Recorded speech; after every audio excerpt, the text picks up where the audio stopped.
نام پوچھ کر انہیں پریشان کیا جائے گا، موب لنچنگ کی جائے گی، جان کا بھی نقصان ہوگا، مال کا بھی نقصان ہوگا، اور یہ ہو کر رہے گا۔ اللہ فرماتا ہے لَتُبْلَوُنَّ فِي أَمْوَالِكُمْ وَأَنفُسِكُمْ وَلَتَسْمَعُنَّ مِنَ الَّذِينَ أُوتُوا الْكِتَابَ مِن قَبْلِكُمْ، اور یہودیوں سے، نصرانیوں سے، بت پرستوں سے، مشرکین سے، ملحدین سے تمہیں سننی پڑیں گی جڑی کٹی باتیں، گالیاں سننی پڑیں گی، برائیاں وہ کریں گے، تمہیں مختلف ناموں سے خطاب کریں گے، تمہارے نام کے ساتھ دہشت گرد بھی جوڑیں گے، بنیاد پرست بھی جوڑیں گے، فرسودہ خیال کا حامل بھی کہیں گے، طرح طرح کی ایسی باتیں کہیں گے جن سے تمہارا دل بہت ہی جلے گا، دکھے گا، بہت تکلیف ہوگی۔ لیکن آگے قرآن نے کہا کہ خبردار خبردار، ان پریشانیوں سے، جان و مال کی آزمائش سے تمہیں پژمردہ نہیں ہونا ہے، تمہیں پریشان نہیں ہونا ہے کہ ہم آسام چھوڑ کر چلے جائیں، ہم گھر چھوڑ کر چلے جائیں، ہم مسجد چھوڑ کر چلے جائیں، ہم مدرسہ چھوڑ کر چلے جائیں۔ یقین مانو اب یہ ملک دوبارہ تقسیم ہونے والا نہیں ہے، اور ہم یہاں سے کہیں جانے والے نہیں ہیں۔ آگے قرآن نے کہا وَإِن تَصْبِرُوا وَتَتَّقُوا، دیکھو مصیبت کی ایسی گھڑی میں تم جڑے رہو، اے رہو، اپنے پاؤں میں ذرہ برابر بھی لغزش یا ہچکچاہٹ مت پیدا ہونے دینا، اپنے پاؤں میں ڈگمگاہٹ پیدا نہ ہونے دینا۔ تو یقین مانو اللہ کی طرف سے تمہارے اوپر مدد آئے گی، اور یقیناً آئے گی، اللہ کی نصرت آئے گی۔ یقین مانو کہ حضرت جبرائیل کا آنا اب وحی لے کر نہیں آ سکتے، کوئی نبی نہیں آ سکتا، لیکن آسمان سے فرشتے تمہاری مدد کے لیے ضرور اتر سکتے ہیں۔ سو نوجوانوں، حوصلہ پیدا کرو اور اتحاد کی طاقت سے، صبر کی دولت سے، رجوع اللہ اور اللہ کے خوف کے جذبے سے ہم دوبارہ اپنے اجڑے ہوئے آشیانے کی تعمیر کریں گے، اور اپنے بکھرے ہوئے صفوں کو درست کریں گے کہ چین و عرب ہمارا، ہندوستان ہمارا، مسلم ہے ہم، وطن ہے سارا جہاں ہمارا۔ اے گلستان اندلس، وہ دن ہے یاد تجھ کو تھا تیری ڈالیوں میں جب آشیا ہمارا، اے موج دجلہ تو بھی پہچانتا ہے ہم کو، اب تک ہے تیرا دریا افسانہ خواہ ہمارا، مغرب کی وادیوں میں گونجی اذا ہماری، تھمتا نہ تھا کسی سے سیر روا ہمارا، وہ دن آئے گا اور یقیناً آئے گا انشاءاللہ۔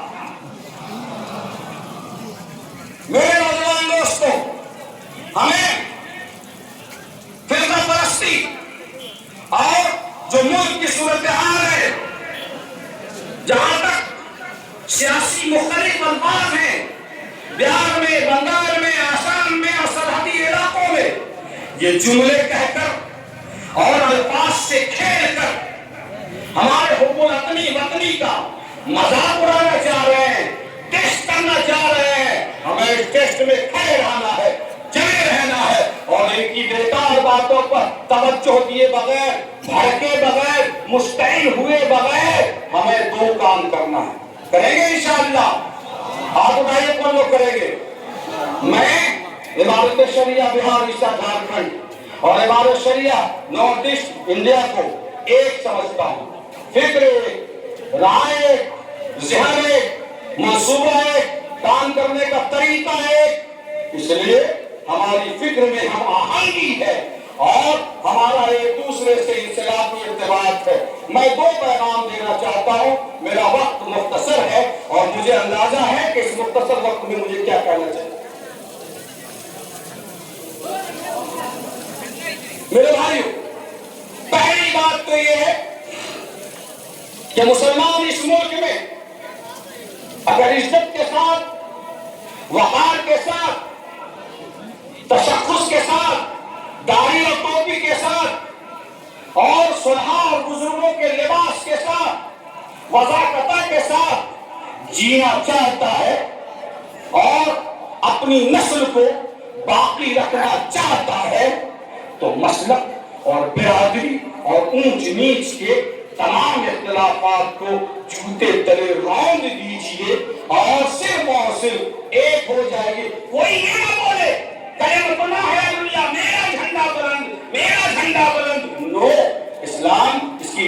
بنتا ہے. اسلام کہتا ہے کلمۃ اللہ ہے العلیٰ، نہ تیرا نہ میرا، اللہ کا جھنڈا بلند ہوگا بس.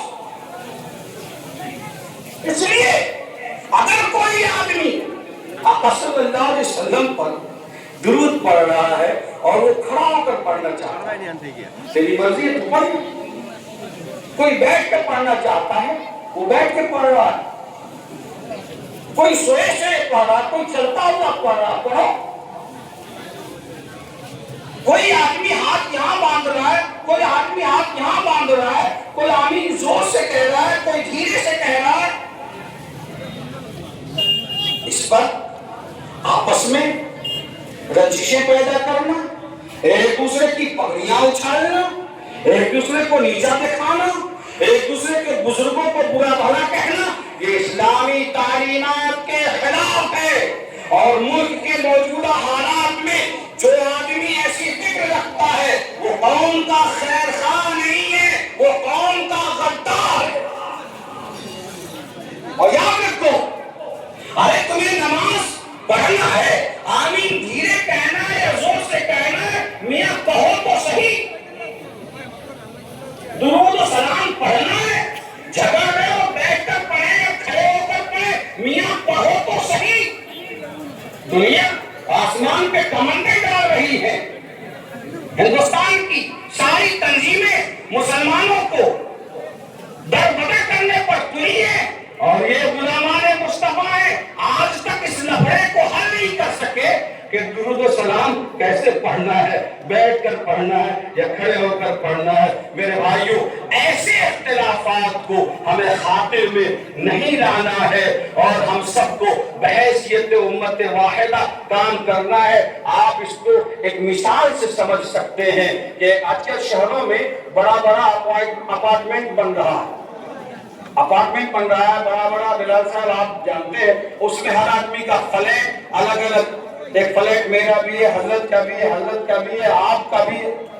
اس میں قاسمی صاحب کا بھی فلیٹ ہے اور مصباحی صاحب کا بھی فلیٹ ہے، اور اس میں جناب عالم سلفی صاحب کا بھی فلیٹ ہے، اور اس میں خان صاحب بھی ہے اور ایک منصوری صاحب کا بھی فلیٹ ہے. سبھی کسی آدمی نے شرپسند نے اس کے بیسمنٹ میں کوئی طاقتور بم رکھ دیا. اب ہر آدمی اپنے اپنے روم اور اپنے اپنے فلیٹ کو پانی پٹانا کہ میرا بچ جائے، میرا بچ جائے، میرا بچ جائے. کسی کا بچے گا؟ اگر بچانا ہے، یہ دیوبندی صاحب اور یہ سنی اور فلانی اور سلفی اور حنفی اور خلفی سب مل کر پہلے بیسمنٹ سے اس بم کو نکال پھینکو.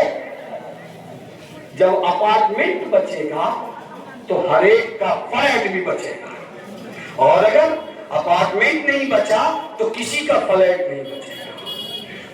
لوگ مسلک کی تبلیغ کرتے ہیں اور تفرقہ بازی کرتے ہیں اور اپنی روٹیاں سیکتے ہیں. اسلام کہتا ہے کہ تبلیغ کے لیے مذہب ہے، مسلک تبلیغ کے لیے ہی، تعمیل کے لیے.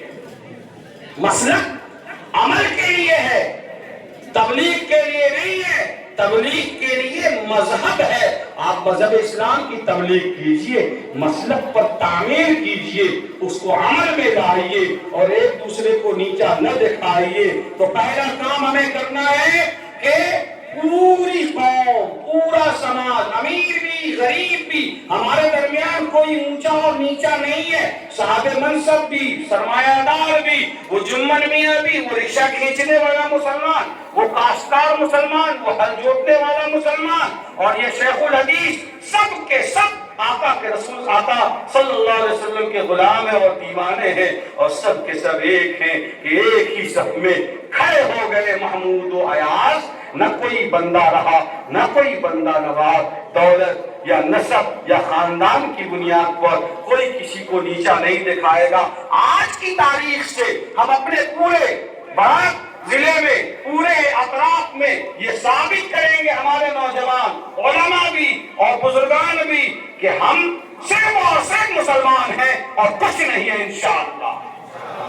دوسرا کام یہ کرنا ہے ہمیں کہ حالات ایسے پیدا ہو گئے کہ ہمیں ان مدارس کو، جامعہ طیبہ ہو، یا جلالیہ ہو یا جلیلیہ ہو یا فلاں بدرپور کا جتنے مدرسے ہیں، ان مدرسوں کو مضبوط کرنا اور مستحکم کرنا اور اپنے ایمان کی حفاظت کے لیے مرکز سمجھنا اور اپنے نسلوں کی ایمان کے مرمت کے لیے ان مدرسوں کو کارخانہ سمجھنا ہر مسلمان پر لازم و ضروری ہے۔ کوئی اس سے حمایت اسے نہیں کر سکتا، اس لیے کہ آپ میرے آنکھوں سے آنسو نکل گئے جب ہم نے اس سے پہلے بدرپور کا دورہ کیا اور ہماری حاضری حضرت کی نسبت سے اور حضرت کی شفقت سے حاضر ہوئی ہمارے بھائی نعیم صاحب، جب دیکھا کہ یہ بلڈنگیں اور یہ رقبہ اراضی اور یہ خطہ، یہ جتنے مدرسے تھے سبوں کو اسکول میں تبدیل کر دیا گیا ہے، تو خدا کی قسم آنکھیں اشکبار ہو جاتی ہیں اور ہم جیسا گنہگار مسلمان بھی ایک دفعہ ہل جاتے ہیں۔ لیکن میرے بھائیوں، ابھی آپ نے جو 3000 اور 5000 تعاون دیا ہے، میں نے مفتی صاحب کی پوری تقریر سمجھی، میں بول نہیں سکتا لیکن سمجھ سکتا ہوں۔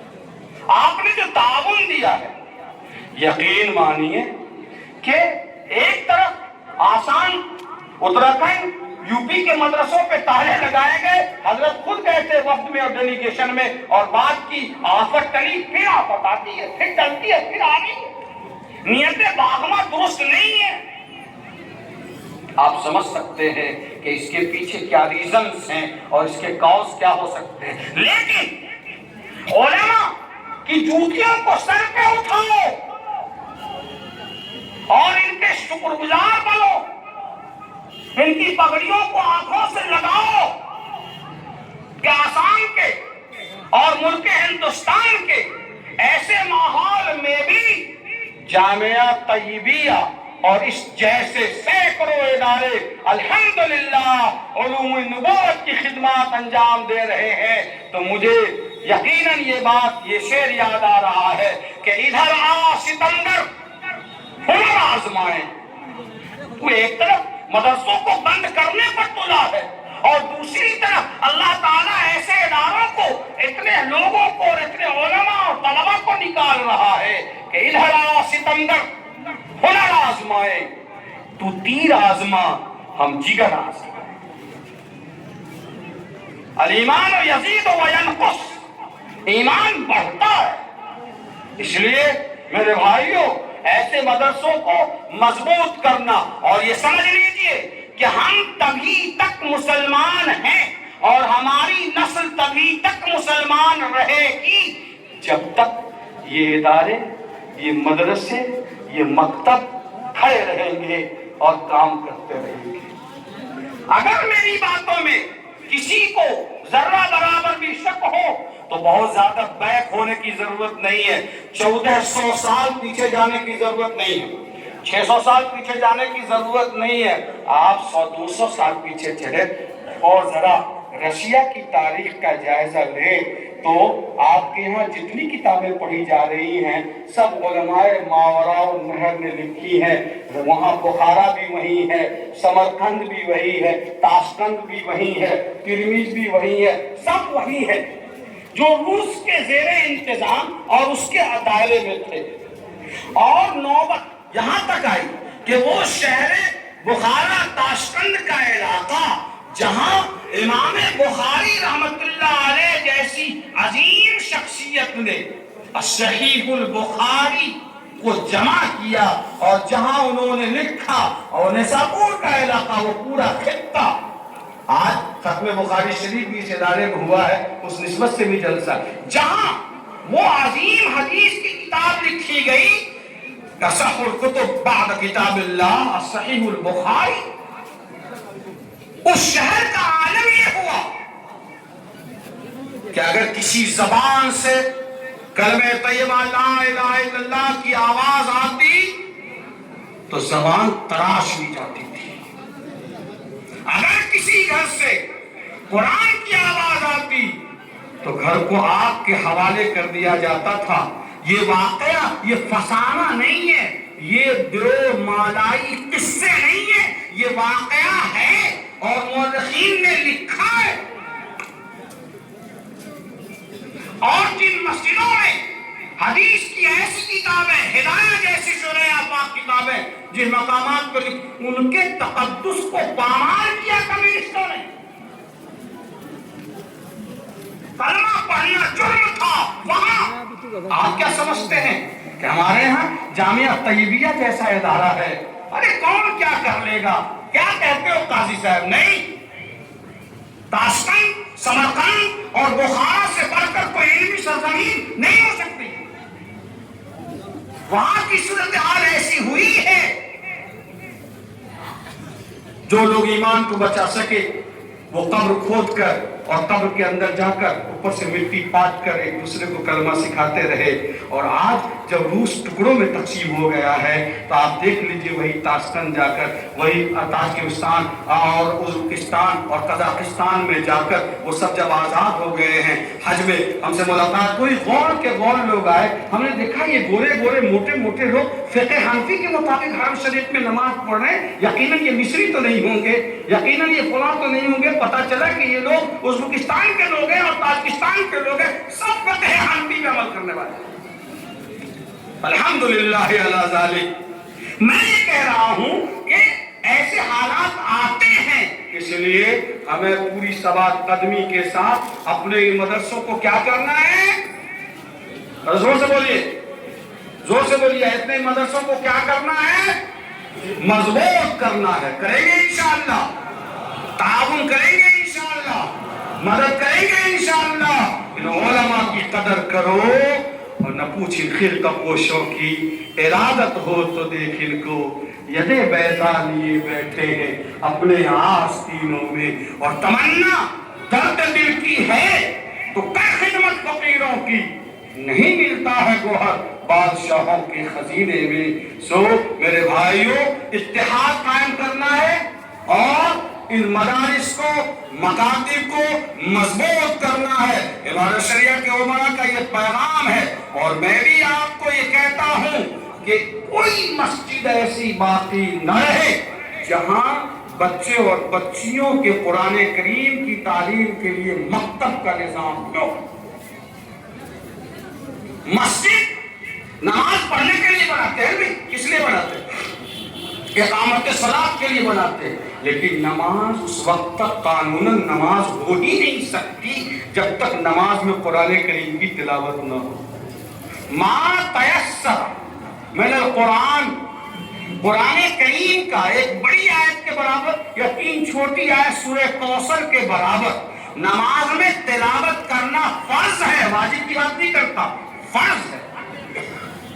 اگر کوئی قرآن نہیں پڑھنا جانتا تو نماز ہوگی؟ ارے بولو، نہیں ہوگی۔ اور جب نماز نہیں ہوگی تو وہ کیسا مسلمان رہے گا؟ اسی لیے تو آقا نے فرمایا طالب العلم فریضۃ علی کل مسلم، کہ ہر صاحب ایمان پر، خواہ وہ مرد ہو یا عورت ہو، علم کا طلب کرنا فرض ہے، جس سے نماز درست ہو جائے، توحید اور رسالت کی شناخت اور پہچان ہو جائے، اور حلال و حرام سے بچ سکیں۔ اور آخری بات یوں عرض کرنا چاہتا ہوں 2 سے 3 منٹ کے درمیان، وہ یہ ہے کہ جیسے علم دین کا حاصل کرنا ہر شخص پر فرض ہے، لیکن ہر آدمی کو حافظ بننا اور ہر آدمی پر دارالعلوم کا فاضل بننا یہ فرض نہیں ہے۔ تاہم حیرہ کنڈی میں اور آپ کے گاؤں میں اور آپ کے گاؤں میں چند ایسے علماء کا ہونا جو ان کی طرح ہوں، جو حلال و حرام بتائیں، ایسے علماء کو تیار کرنا قوم پر فرض علی الکفایہ کے درجے میں ہے۔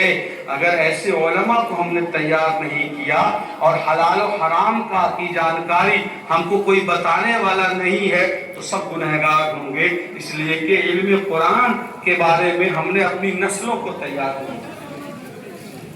بے شک علماء نے اور مدارس نے اس جہت میں اور اس سمت میں کام کیا ہے، کہ آج کوئی مسجد ایسی نہیں ہے جہاں حافظ قرآن تراویح کے لیے نہ ملے، اور کوئی گاؤں ایسا نہیں ہے جہاں کم از کم 1 درجن معتبر عالم دین نہ ملے۔ لیکن میں سمجھتا ہوں کہ موجودہ حالات میں مسلمانوں پر ضروری ہے کہ اپنے بچوں کو اعلیٰ کمپٹیٹیو ایجوکیشن کے لیے، ہائر ایجوکیشن کے لیے بھی وہ تیار کریں، اور وہ یہ سمجھیں کہ ہمیں اپنے بچے کو ڈاکٹر بنانا ہے، IIT کا انجینئر بنانا ہے، IAS بنانا ہے، IPS بنانا ہے، بڑا آفیسر بنانا ہے، یہ طے کرنا ہوگا۔